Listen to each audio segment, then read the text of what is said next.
गिरिडीह और कोडरमा में माइका उद्योग फिर से पुनर्जीवित होगी।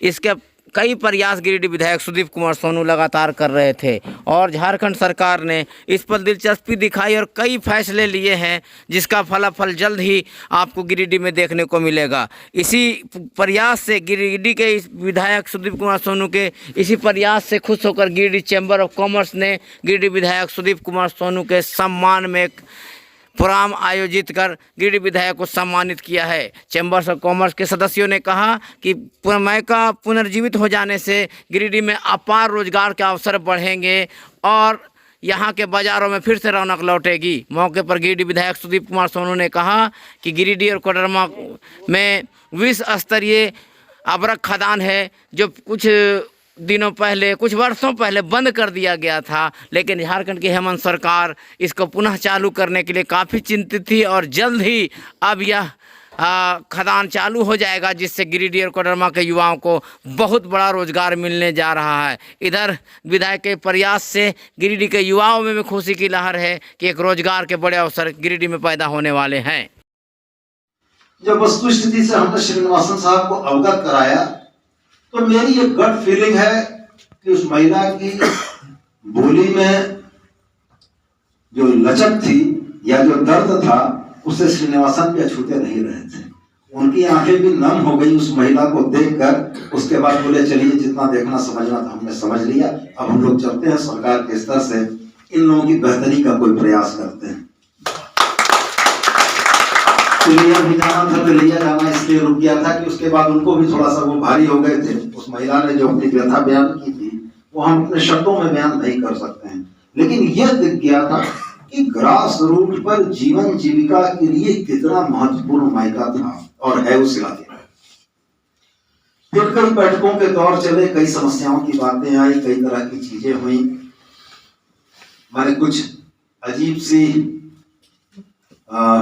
विसंगतियां भी हैं इस व्यापार के साथ। विसंगतियां ये हैं कि ईश्वर ने इस दुर्लभ खनिज को वन क्षेत्र नहीं दिया है। ये सबसे बड़ी विसंगति है इस व्यापार की। जब वस्तु स्थिति से हमने श्रीनिवासन साहब को अवगत कराया तो मेरी एक गट फीलिंग है कि उस महिला की बोली में जो लचक थी या जो दर्द था, उससे श्रीनिवासन भी अछूते नहीं रहे थे। उनकी आंखें भी नम हो गई उस महिला को देखकर। उसके बाद बोले चलिए जितना देखना समझना था हमने समझ लिया, अब हम लोग चलते हैं सरकार के स्तर से इन लोगों की बेहतरी का कोई प्रयास करते हैं। तो लिया भी जाना था तो लिया जाना इसलिए रुक गया था कि उसके बाद उनको भी थोड़ा सा वो भारी हो गए थे। उस महिला ने जो अपनी व्यथा बयान की थी वो हम अपने शब्दों में बयान नहीं कर सकते हैं, लेकिन यह दिख गया था कि ग्रास रूट पर जीवन जीविका के लिए कितना महत्वपूर्ण मायका था और है उस इलाके में। फिर कई बैठकों के दौर चले, कई समस्याओं की बातें आई, कई तरह की चीजें हुई। हमारे कुछ अजीब सी विसंगतियां भी हैं इस व्यापार के साथ। विसंगतियां ये हैं कि ईश्वर ने इस दुर्लभ खनिज को वन क्षेत्र नहीं दिया है। ये सबसे बड़ी विसंगति है इस व्यापार की। जिस सीएच स्कूल का मैं प्रोडक्ट हूँ, स्कूल जाने के समय में दाहिनी तरफ बकरी का बड़ा बड़ा डंप होता था। उस समय उसकी कोई कीमत नहीं थी, माने एक्चुअली वो वेस्ट था, लोगों के पास जगह नहीं थी, तो रेल लाइन के बगल में उसमें डंप बनाया हुआ था। तो वो तमाम दौर हमने देखा था और हमें भी लगता था कि भाई ये इतना महत्वपूर्ण उद्योग, जिस उद्योग में सबसे बड़ी बात ये थी कि बहुत बड़े इन्वेस्टमेंट के बगैर बहुत बड़ा एम्प्लॉयमेंट जनरेशन का गुंजाइश था। हमने देखा है गिरिडीह में बड़े बड़े लौह उद्योग भी हैं, अतिवीर इंडस्ट्रीज है, इतना बड़ा उद्योग है, लेकिन अगर एम्प्लॉयमेंट जनरेशन की बात आप करें और पूंजी और रोजगार के अनुपात की आप बात करें तो इतनी बड़ी पूंजी में जो रोजगार वहां मिल रहा है उसका कई गुना उल्टा है मायका। मायका में बड़े छोटी पूंजी में बड़ा ज्यादा रोजगार है। पुश्तैनी घर यही था, बचपन की यादें आज भी हैं कि सुबह वो 8 बजे जब सीएमआर का बजता था वो सायरन, जिसको आम बोलचाल की भाषा में बम्बा कहा जाता था, तो हमको यही पता लगा। वो जब बजता था तो उस समय सड़कों पर महिलाएं जो चलती थी तो उनके हाथ में पकड़ी फाड़ने वाला वो छुरा रहता था, बड़ा वाला। तो बाहर से कुछ लोग अगर आते थे तो लोग ये कहते थे कि भाई गिरिडीह तो अजीब जगह है, वहां औरतें हाथ में छुरा लेके जाती हैं। तो कहीं ना कहीं हमारी पहचान थी, कहीं ना कहीं ये परिस्थितियां थी। हम लोग लगे, मेरे चुनाव जीतने के बाद दोनों ही स्तर पर अशोक डंगेल साहब डीलर के तौर पर आए, एक्सपोर्टर से भी मीटिंग हुई।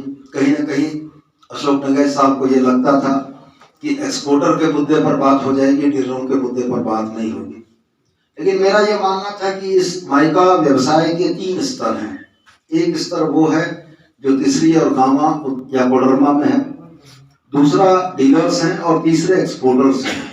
जब भी समाधान की बात होगी तो तीनों ही के समाधान की बात होगी।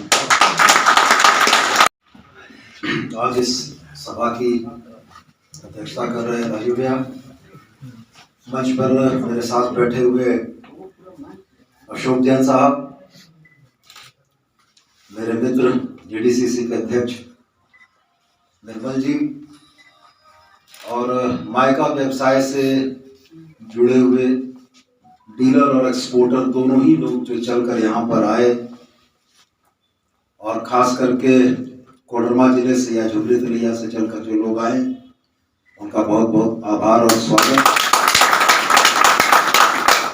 गिरिडीह के माइका के व्यवसायियों से तो गाहे बगाहे मुलाकात मेरी होती ही रहती थी, लेकिन झुमरी तलिया या कोडरमा के लोगों से मिलने का अवसर नहीं मिला था इस विषय में।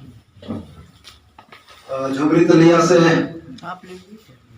मेरा भी संबंध रहा है, 1980 से लेकर 1983 तक हम झुमरी तलिया रहे हैं। और दारुका साहब का बोर्ड आज भी हमको याद है, जो मेन रोड में झंडा मैदान से रेलवे क्रॉसिंग के बीच में दाहिनी तरफ होता था, वो हमको आज भी याद है। तलिया में पढ़ाई लिखाई भी मेरी हुई, तो निश्चित रूप से मित्र लोग भी हैं।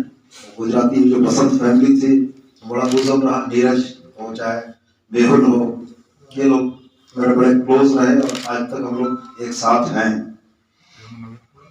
देखिए, कई एक चीजें मिलकर किसी बड़ी चीज का निर्माण करती हैं। झारखंड मुक्ति मोर्चा की राजनीति अब के दौर से पहले कहीं न कहीं पॉलिटिकल प्लेटफॉर्म पर एक स्टिग्मा था,